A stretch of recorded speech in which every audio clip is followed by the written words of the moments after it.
Hello hi. അപ്പോൾ എന്തുകൊണ്ട് വിശേഷം? എൻ്റെ കൂട്ടുകാരൊക്കെ എൻ്റെ വീഡിയോ കാണുന്നവരെല്ലാം ഫുഡ് കഴിച്ചോ? അപ്പോൾ ഇന്ന് ഉച്ചയ്ക്ക് ഞാൻ വിചാരിച്ച മക്കൾ ഇന്ന് ഇവിടെ ഉണ്ട്, മണിക്കുട്ടനും കൂക്കുമോനും ഉണ്ട്. അപ്പോൾ നമ്മൾ ചാച്ചൻ രാവിലെ ഡ്യൂട്ടിക്ക് പോയി, ചാച്ചന് രാവിലെ ചോറ് കൊടുത്ത് വിട്ട്. അപ്പോൾ ഉച്ചയ്ക്ക് കഴിക്കാൻ തുടങ്ങിയപ്പോൾ ഒന്ന് നിങ്ങൾക്കൂടെ ഒന്ന് കാണിച്ചു തരാമെന്ന് വിചാരിച്ചു.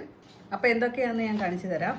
ചോറ് എടുത്തിട്ടുണ്ട്, ഇത് തീയൽ, പിന്നെ ചക്കക്കുരു വെള്ളപ്പീര വെച്ചത്, സവാള, പച്ചമുളക്, കറിവേപ്പിലയൊക്കെ ഇട്ട് വെച്ചത്, പിന്നെ രാവിലെ ചാച്ചന് ചമ്മന്തി അരച്ച ചമ്മന്തി, പിന്നെ അതാണ്ട് ഈ കൊണ്ടാട്ടം മുളകില്ലേ അതിൻ്റെ പകുതിയേ ഉള്ളൂ, പിന്നെ ഉണക്കമീൻ വറുത്തതിൻ്റെയും കുറച്ച് പൊടിയുണ്ട്. എനിക്ക് ഭയങ്കര ഇഷ്ടം എന്താണോ ഈ തീയലും ഇളക്കിയിട്ട് ഈ ഉണക്കമീനോട് ഇളക്കുമ്പോൾ സൂപ്പർ ടേസ്റ്റാണ്.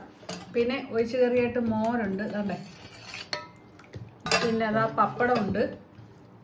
അതാണ്ട് ഇതെൻ്റെ കൂക്കുമോന് ഇന്നലെ കടയിൽ പോയി വാങ്ങിച്ചുകൊണ്ട് വന്നേ കൊഞ്ചച്ചാറ്, അവനിത് വേണമെന്ന് പറഞ്ഞ്. അങ്ങനെയാണ് നമ്മുടെ നാടൻ കറികളെന്ന് പറഞ്ഞാൽ അതൊരു ഭയങ്കര സംഭവം തന്നെയാണ്. ഞാനൊന്ന് ഇളക്കി കഴിക്കട്ടെ. തീയൽ ഭയങ്കര രുചിയാണ് കേട്ടോ, ഇപ്പോഴേ കൊതി വരുന്നുണ്ട്.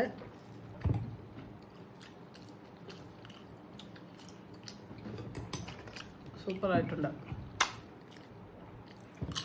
ഇപ്പം എല്ലാവരും ഉച്ചയ്ക്ക് ഭക്ഷണമൊക്കെ കഴിച്ചോ?